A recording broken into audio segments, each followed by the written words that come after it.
Okay, let's get into it. This deep dive is all about something genuinely tricky. Yeah. How do you give feedback? Or, point out something that needs improving without making the other person feel terrible. Right. Or getting disliked for it. Exactly.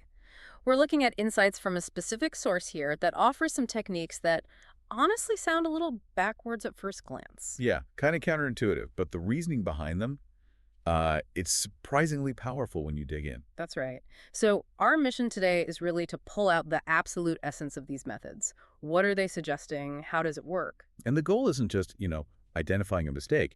It's about influencing behavior, encouraging positive change. But doing it in a way that preserves the relationship, right? Yeah. And the other person's dignity. Exactly. It's a different approach than just sort of stating the cold, hard facts. And the source highlights a really common pitfall, one most of us fall into probably without even realizing it. Mm-hmm. It often sounds like praise, followed by this tiny little word, and then the criticism. Ah, yes, the classic but. Everyone knows that one. They do. The source uses this example of a parent talking to their child, Johnny. Right. You might say, "We're really proud of you, Johnny, for raising your grades this term. Sounds good so far." But if you had worked harder on your algebra, the results would have been better. Ouch. Yeah. And that but just lands like a punch, doesn't it? It really does. So why doesn't that work, according to the source? Well, according to the source, that single word, but, it basically cancels out everything nice you just said. it negates the praise. Completely. The person on the receiving end, like Johnny here, hears the but and immediately thinks, okay, the good thing you just said, that wasn't the real point. Here comes the actual problem. So the compliment feels fake, like a setup. Exactly. It feels insincere, like you were just buttering them up for the criticism, so they brace themselves, maybe get defensive. Which means the praise is effectively erased, and yeah, you've just created resistance before you've even really delivered the feedback. Yeah, Makes perfect sense when you think about how that feels. it does. Okay, so here's where the source offers what seems like a deceptively simple fix. It's remarkably straightforward, almost too simple, you might think. You change that one little word. Okay. You replace but with and. And that's it. That's the big secret. That's the core linguistic fix, yeah. Let's revisit that Johnny example. Okay. Using and, you would say something like, "We're really proud of you, Johnny, for raising your grades this term. And by continuing the same conscientious efforts next term, your algebra grade can be up with all the others." Wow. Okay, the feeling changes dramatically. It really does. Right. Instead of negating the praise, the and feels like it's adding to it or connecting the praise to what comes next, to the future possibility. Precisely. Think about the psychology here. But signals contrast, often contradiction. Basically says, forget what I just said. This is the real issue. Right. Discount that part. Yeah. Yeah. And however, signals continuation or addition. It implies this good thing is true, and here's how we can build on that success. So you're framing the improvement not as fixing a past failure, but as like a natural next step, an extension of what they're already doing well. Exactly. It preserves the sincerity of the praise, which is crucial. And it makes the suggestion for improvement feel encouraging, maybe even collaborative, rather than accusatory. That's fascinating. It's such a subtle linguistic shift, isn't it? But the cognitive impact seems huge. It is. You're shifting from focusing on a deficit to focusing on possibility, rooted in their existing strengths. Okay, so changing but to and, that's one key technique. Huge takeaway right there. What's the second major principle from this source? The second principle is about calling attention to mistakes or suggesting improvements indirectly. Indirectly. That sounds potentially like you're beating around the bush or not actually saying anything. How does that work? Well, it's not about avoiding the issue. It's more about strategic communication. The source specifically notes this is really effective when dealing with sensitive individuals, people who might react, let's say, poorly to very direct feedback. It's about creating a situation, or maybe using an action, that allows the person to recognize the issue themselves without feeling personally attacked or, lectured. Ah, okay, that makes a bit more sense. So instead of telling them directly, you did this wrong, you kind of help them see it for themselves. Exactly. You guide them to the conclusion. Give us some examples from the source. I think that's where a principle like this really comes to life. Absolutely. And the source is full of great stories illustrating this point. Let's take the classic one about Charles Schwab, the steel guy. The industrialist. Right. So he was touring one of his steel mills one day, and saw a group of his employees smoking right under a big no smoking Oh sign. boy. A clear violation. Most managers would probably point to the sign, maybe give them a warning. Or chew them out right there, yeah. Hmm. But Schwab, he didn't say a word about the sign or the rule they were breaking. Okay. What did he do? He just walked over to the men, pulled out some cigars from his pocket. He gave them cigars. He gave one to each of them, and then he just said, very kindly apparently, something like, "I'll appreciate it, boys, if you will smoke these on the outside." Wow. That's wild. He gave them cigars to encourage them to smoke somewhere else. It is wild, isn't it? Yeah. But it's brilliant indirectness.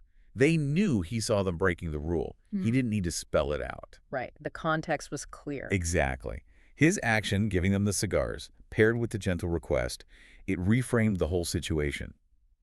He acknowledged their desire to smoke, but subtly guided the behavior to the appropriate location. Yeah, how did they react? The source notes they actually admired him for it.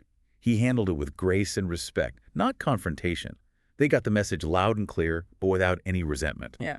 And apparently they corrected their behavior, not because they were ordered to, but because they respected how he handled it. That's a fantastic example, leading by action and suggestion, not just command. Okay, what about another one? How does this work in, say, a different setting, maybe retail? Yeah, there's a great story about John Wanamaker, the department store pioneer. Wanamaker's, yeah. So he was walking through his big Philadelphia store one day and saw a customer just waiting at a counter, just standing there. Meanwhile, the salespeople were huddled together a little ways off, laughing and chatting among themselves, completely ignoring her. Oh, that's the worst. As a customer, that's infuriating. It really is. Now, the direct approach, Wanamaker could have walked over, interrupted them, maybe reprimanded them right there for neglecting a customer. Probably what most would do. Probably. But Wanamaker didn't do that. He quietly walked behind the counter himself, served the customer, did the whole transaction. He served the customer himself. Yep. And then he just handed the wrap package to the salespeople to, finish up or whatever was needed, and he just moved on. Didn't say a word to them about being distracted. Not a word about them ignoring the customer. Not directly about their lapse in attention, no. But his actions spoke volumes, didn't they? Absolutely. He demonstrated right there what the priority was, serving the customer. Exactly. He called attention to their oversight, not with a lecture, but by modeling the correct behavior himself. It left them to reflect on their own actions. It allowed them to recognize their error without public embarrassment or a direct telling off. That leaves a powerful visual lesson, puts the responsibility on them to interpret it. Right. Let's look at maybe one more, perhaps one that's almost symbolic in its indirectness. Okay, yeah. How about the story of Mayor Carl Langford in Orlando? He apparently genuinely believed in having an open-door policy. He wanted constituents to feel they could approach him directly. Sounds good. A common political promise. It is. But his staff, maybe trying to protect his time, kept putting up barriers, making it really difficult for people to actually get in to see him. He told them he wanted accessibility, but the behavior wasn't changing. So the direct communication and the instruction wasn't working. Right. So his indirect solution was, well, it was both simple and pretty dramatic. He physically removed the door from his office hinges. He took the door off. He took the door right off. No more ambiguity there. None whatsoever. No more lectures, no more memos about the open door policy. The literal barrier was gone. His aides immediately got the message. Clearly, unmistakably. Wow. It forced the change in behavior through this really powerful symbolic act. It reinforced the principle way more effectively than any verbal instruction had managed to. That's amazing. It just eliminates any possibility of misinterpretation or, forgetting the directive. These examples really show how creative you can get with this indirect approach. They really do. There are others too, like a woman who got construction workers to clean up by cleaning up after them herself for a couple days and then praising them for the clean site, or an Army sergeant getting reservists to get regulation haircuts by saying he was getting one to set an example. So it's about modeling, praising the desired outcome as if it's already happening, or making a symbolic gesture. Very clever. Okay, so we've got changing but to and for direct feedback and using these various indirect methods. Why do these techniques work so much better psychologically than just direct criticism? Well, it really comes back to that core psychological reaction we touched on earlier. Direct criticism, especially if it's poorly phrased or feels like an attack, it just triggers defensiveness. Fight or flight, almost. Kind of. Yeah. Our brains are sort of wired to protect our ego, our sense of self-worth. When you feel accused or inadequate, The immediate reaction is often to shut down, to push back, maybe make excuses, justify your actions. So the actual message, the feedback itself, gets lost. It gets lost, yeah. Because the person is too busy defending themselves to actually hear it or process it constructively. And these techniques, the and method and the indirect approach, they somehow bypass that defense mechanism. Exactly. By changing but to and, like we said, you're not negating their positives, you're inviting them to build on them. You're not saying you did this wrong. You're saying this part is going well and here's the next step. It feels collaborative. Okay. And the indirectness. With indirect criticism, you're not pointing a finger directly at them. You're creating a situation where they can see the issue. Yeah. You preserve their dignity, you give them the space to come to the conclusion, or adopt the desired behavior, kind of on their own terms. It saves face. Right. It feels less like being corrected by an authority figure and more like being guided. Yeah. Or even participating in finding a better way. Yes. It encourages self-reflection. That's key. Yeah. Rather than just having a solution or a criticism imposed on them. So the internal dynamic shifts from, oh, no, I'm being told I failed, to potentially something like, okay, I see how I could improve that, or, that is a better way to do this, or maybe even, okay, they trust me to see this and fix it. Exactly. It taps into intrinsic motivation rather than just external pressure. So zooming out then, what does this all mean for you, the listener? Because these aren't just, interesting historical anecdotes or management theories. No, definitely not. These are practical tools, things you can actually start thinking about and maybe using today. Think about your interactions at work, sure, but also at home, with friends, family, anywhere you might need to suggest a different approach or offer feedback or correct a mistake gently. These techniques give you a way to do that constructively. More effectively, hopefully. And it's really important to stress this isn't about being passive or avoiding necessary conversations. That's not the point. No, not at all.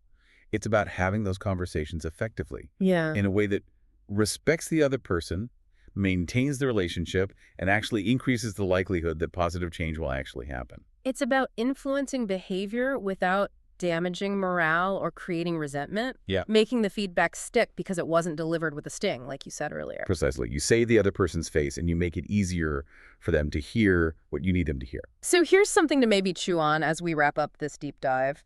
Reflect on a recent situation, maybe one where you had to give some feedback or point out an issue, big or small. How might using that and technique instead of but, or finding a subtle, perhaps indirect way to call attention to the matter, how might that have changed the conversation? What might the outcome have been if the other person had felt less defensive and maybe more empowered to see the solution themselves?